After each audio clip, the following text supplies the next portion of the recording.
Hello friends, मैं Anuradha. Welcome to my channel Gunjita की कहानियाँ।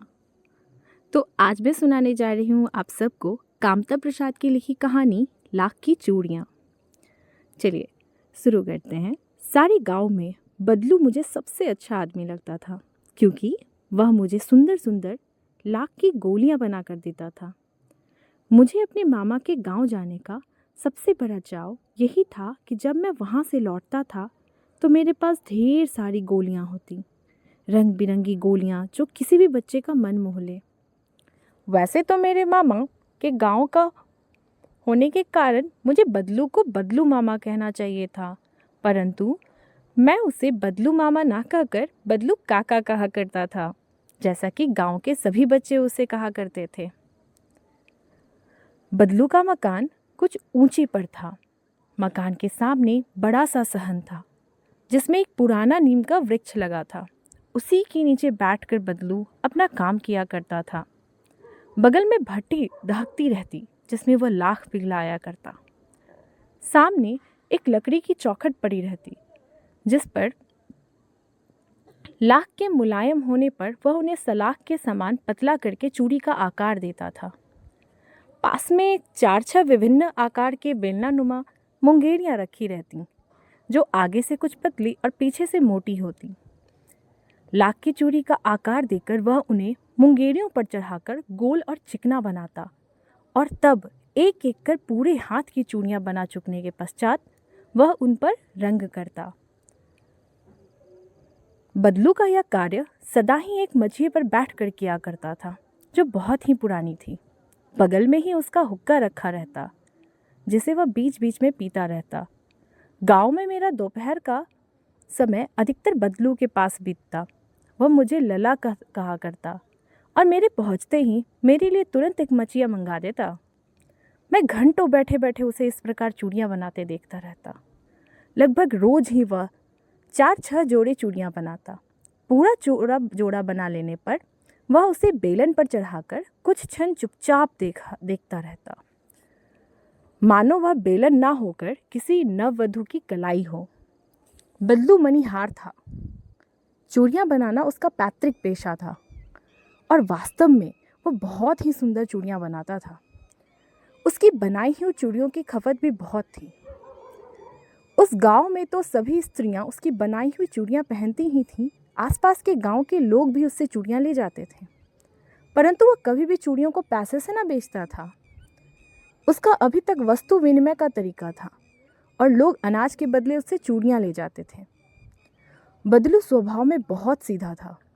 मैंने कभी भी उसे किसी से झगड़ते नहीं देखा। हाँ, शादी विवाह के अवसरों पर वह अवश्य जिद पर अड़ जाता।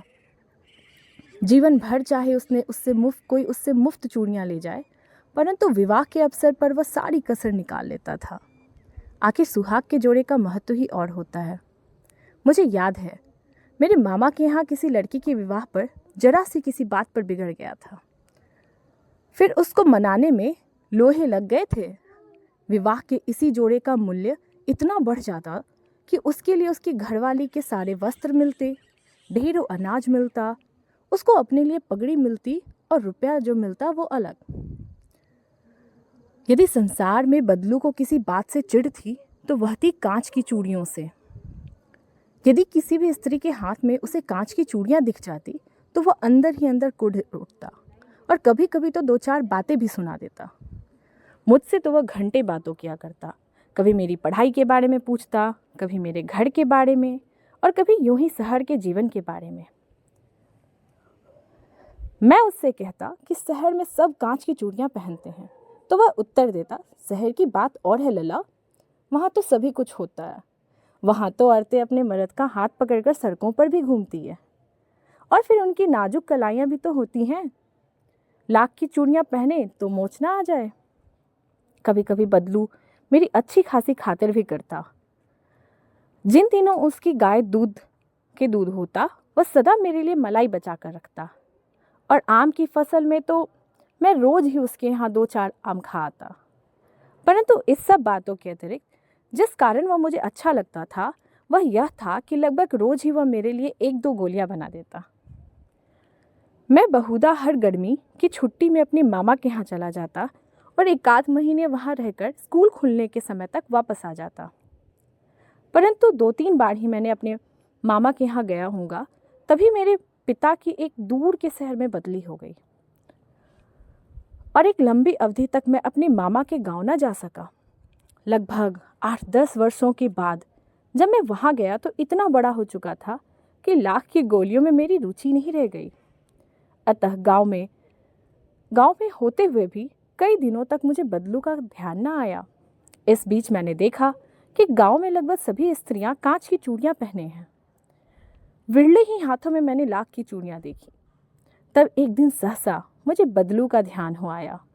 बात यह हुई कि बरसात में मेरे मामा की छोटी लड़की आंगन में फिसल कर गिर पड़ी और उसके हाथ की कांच की चूड़ी टूटकर उसकी कलाई में घुस गई और उससे खून बहने लगा। मेरे मामा उस समय घर पर ना थे। मुझे उसकी मरहम पट्टी करनी पड़ी। सहसा मुझे बदलू का ध्यान हो आया। मैंने सोचा कि उससे मिल आऊं, अतः शाम को घूमते घूमते उसके घर चला गया।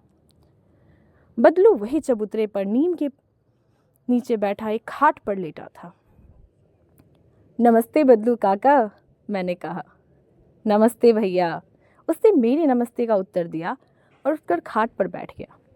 परंतु उसने मुझे पहचाना नहीं और देर तक मेरी ओर निहारता रहा। मैं हूँ जनार्दन काका, आपके पास से गोलियां बनवा कर ले जाता था ना, मैंने अपना परिचय दिया। बदलू फिर भी चुप रहा, मानो वह अपने स्मृति पटल पर अतीत के चित्र उभार रहा हो। तब वह एकदम बोल पड़ा, आओ आओ लला, बैठो, बहुत दिन बाद गांव आए। हाँ, इधर आना नहीं हो सका काका, मैंने चारपाई पर बैठते हुए उत्तर दिया। कुछ देर फिर शांति रही। मैंने धीरे धीरे इधर उधर दृष्टि दौड़ाई। ना तो मुझे उसकी मचिया ही नजर आई और ना ही भट्टी। मैंने पूछा, आजकल काम नहीं करते काका? नहीं लला, काम तो कई साल से बंद है।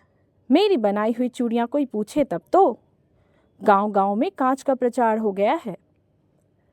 वह कुछ देर चुप रहा, फिर बोला, मशीन युग है ना यह लला, आजकल सब काम मशीन से होता है। खेत भी मशीन से जोते जाते हैं और फिर जो सुंदरता कांच की चूड़ियों में होती है, लाख में कहाँ संभव है। लेकिन कांच बड़ा खतरनाक होता है, बड़ी जल्दी टूट जाता है, मैंने कहा। नाजुक तो फिर होता ही है लला, कहते कहते उसे खांसी आ गई और वह देर तक खांसता रहा। मुझे लगा उसे दमा है। अवस्था के साथ साथ उसका शरीर ढल चुका था। उसके हाथों पर और माथों पर नसें उभर आई थीं। जाने कैसे उसने मेरी शंका भांप ली और बोला, दम्मा नहीं है मुझे, फसली खांसी है। यही 1-2 महीने से आ रही है, 10-15 दिन में ठीक हो जाएगी। मैं चुप रहा। मुझे लगा उसके अंदर कोई बहुत बड़ी व्यथा छिपी है। मैं देर तक सोचता रहा। इस मशीन युग ने कितने हाथ काट दिए। फिर कुछ देर फिर शांति रही, जो मुझे अच्छी नहीं लगी। मैंने कहा, काका, आम की फसल अब कैसी है? कुछ देर पश्चात मैंने बात का विषय बदलते हुए पूछा था यह। अच्छी है लला, बहुत अच्छी है, उसने लहक उत्तर दिया और अंदर अपनी बेटी को आवाज़ दी, अरे रज्जो, लला के लिए आम तो ले आ। फिर मेरी ओर मुखातिब होकर बोला, माफ़ करना लला, तुम्हें आम खिलाना भूल गया था। नहीं नहीं काका, आम तो इस साल बहुत खाए हैं। वाह, आम खाए बिना कैसे जाने दूंगा तुमको। मैं चुप हो गया। मुझे वो दिन याद हो आए जब वह मेरे लिए मलाई बचा कर रखता था। मैंने कहा, गाय तो अच्छी है ना काका? गाय कहाँ है लल्ला, 2 साल हुए बेच दी, कहाँ से खिलाता। इतने में रज्जो, उसकी बेटी, अंदर से एक डलिया में ढेर से आम ले आई। यह तो बहुत है काका, इतने कहाँ खा पाऊंगा, मैंने कहा। वाह वाह, वह हंस पड़ा, सहरी ठहरे ना, मैं तुम्हारी उम्र का था तो इसके चौगुने आम एक बकत में खा जाता था। आप लोगों की बात और है, मैंने उत्तर दिया। अच्छा बेटी, लला को 4-5 आम छाट कर दो, सिंदूरी वाले देना। देखो लला कैसे हैं, इसी साल यह पेड़ तैयार हुआ है। रज्जी ने 4-5 आम अंजुली में भरकर मेरी ओर बढ़ा दिए। आम लेने के लिए मैंने हाथ बढ़ाया तो मेरी निगाह एक क्षण के लिए उसके हाथों पर ठिठक गई। गोरी गोरी कलाइयों पर लाख की चूड़ियां बहुत ही फब रही थी। बदलू ने मेरी दृष्टि देख ली और बोल पड़ा, यह आखिरी जोड़ा बनाया था जमींदार साहब की बेटी के विवाह पर।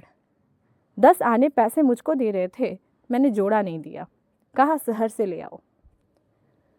मैंने आम ले लिए और खाकर थोड़ी देर पश्चात चला आया।